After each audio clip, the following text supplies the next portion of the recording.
What's up guys? For today's video, for today's vlog. Ngayong araw nga mga kabuli ay naplatan muna kami bago kami nakarating sa aming pupuntahan, tinaguriang Boracay of the North. Ito ang dinarayo ng mga turista dito sa aming lugar dahil napakaganda, napakaputi ng buhangin, pwedeng isaing. Tara at samahan nyo kami. Let's go!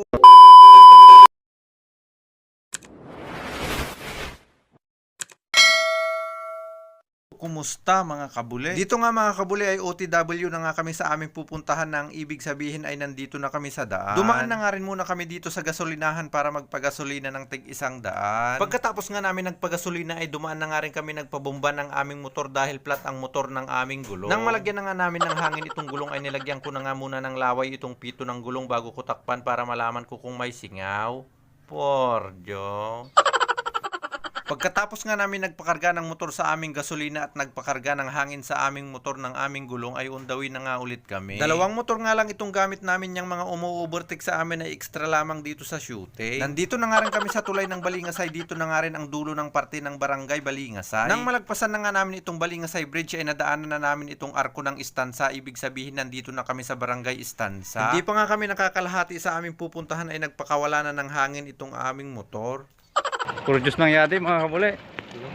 Naplatang kami ito. Ang pangit. Malas siya kami sa season mo. Malas siya si inin. Kaluyon milaye. Bali mamako kami kumuninin patar. Kut naplatan ah. Langanin lay dalan. Mangituror ka kapilitan. Manikap kami nininiteo. Pagpabulkanaisan. Main kumon. Nukasakat delikado. Manuror ang ganar nido. Bayo man na dilay. Mga kabuli, magpapulkanize tayo po, manabutbot. Mabuti na nga lang mga kabuli, dito rin kami naplatan malapit sa may nagbubulkanize ng gulong. Hindi nga lang namin alam kung saang parte na ito, kaya naman tinanong ko na lang sa nagbubulkanize ng gulong. Sino parte ito? Stanza. Estansa. Nakilala pa nga din kami dito ni Kuya dahil napapanood daw niya yung mga vlog namin sa Facebook. Maraming salamat sa mga palaging nag-share ng aming mga video, dahil sa inyo hanggang dito sa Estansa ay may nakakakilala na sa amin. Shout out nga pala kay Kuya na nagbulkanize ng aming motor. Kuni Boss Mart, Pipoy, Rada, itita mo sa Estansa mga kabuli. Habang binubulkanize pa nga ang motor ng aming gulong ay nagpahinga muna kami dito sa gilid dahil para daw nagpinitin siya si Rico sa pagtutulak ng motor. Habang nagpapahinga nga kami dito ay nakita namin si uncle na asawa ni auntie na nagpapanday ng bangka na pinapapanday sa kanya. Tinanong ko na nga rin kung anong pangalan ni uncle dahil ang galing niya magpanday ng bangka. Yan akan mongkal. Dahil ko tayo. Ha? Kunyor. Unyor. Panday. Panday.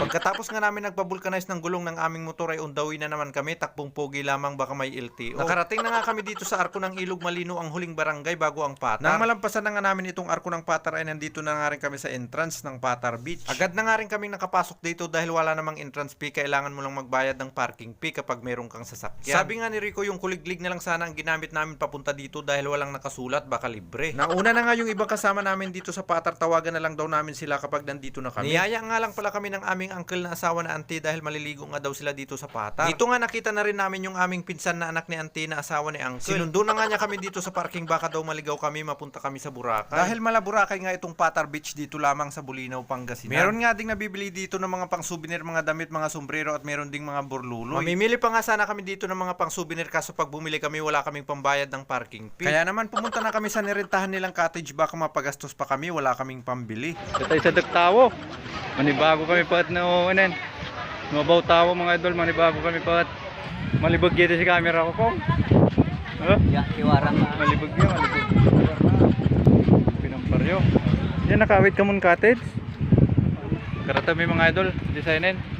Patar, pinagulping cottage. Nagulping cottage. Ay balon mo yun. Ay balon ra naman. Pagkarating nga namin dito, tapos na nga daw silang kumain, kaya kinuha na namin yung kutsara at plato. Kumain na nga muna daw kami, sabi ni Rico, bago kami maglubnak sa dagat para may laman ang tiyan namin. Itong spaghetti na nga lang ang sinandok ko dahil kumain na nga ako ng kanin sa bahay bago kami pumunta dito. Inilagay ko na nga muna yung camera sa taas dahil wala kaming cameraman, nahihirapan akong magsubo. Pagkatapos ko nga kumain, uminom na ako ng tubig na psoy. Pagkatapos nga namin kumain ay naglakad-lakad muna kami para naman matagtag yung kinain namin, madaling matunaw. Mga idol, itita mo sa wanin sa inin, sa Patar. Baramon nakasubli kami ninin, Boracay. Panamtam ko sa inahon ninin, Boracay. Baramon manti lamang mga idol. Boy, ka naman dyan, boy. Boy, kumain. Katay silang nin buyangin. Pero di, magway sakpang.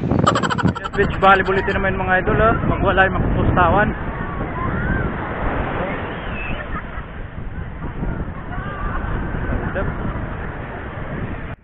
Sadak ang pareho mga idol.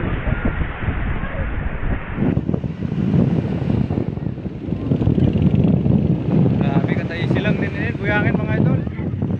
Magkuhanin isa pang. Katay silang nin buyangin din, ang gulpin ng paryo. Kiramuhin, barakon na din, Boracay. Oh, ang gana to mga idol, oh.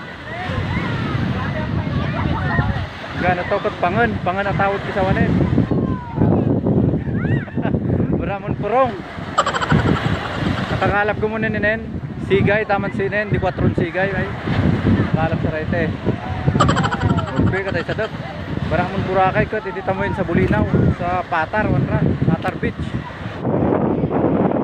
Ay, video mo gaya. Ito nga mga kabuli, bago pa maubos ang tubig ay sinimulan na nga namin maligo. Sinulit na nga din namin maligo dahil kahit taga dito kami sa Bulinaw ay madalang lang kami nakakapunta dito para maligo. Dahil ilang barangay nga rin ang dapat naming tawirin bago kami makarating dito. Malapit lang naman kami sa dagat, kaya naman kung gusto namin maligo ng dagat ay doon na lang kami naliligo malapit sa amin na dagat. Pumunta nga kami ngayong araw dito sa Patar Beach, hindi lang para maligo, para ma-feature din namin sa aming vlog itong ipinagmamalaki at kilalang kilala na paliguan dito sa aming bayan. Tinagurian nga itong Boracay of the North, kaya naman maraming turista at mga vlogger ang pumupunta dito. Gusto nga lang ulit namin magpasalamat sa inyo mga kabuli dahil inabangan at sinubaybayan nyo na naman itong aming munting pelikula hanggang dito sa dulo. Sana bago matapos itong aming video mga kabuli ay huwag nyo na naman kalimutang i-like at i-share itong aming video para naman mas rumami pa ang makapanood nitong aming video at mas makilala pa itong Patar Beach. Hanggang dito na lang po, kita-kits na lang ulit tayo next episode. Por Diyos.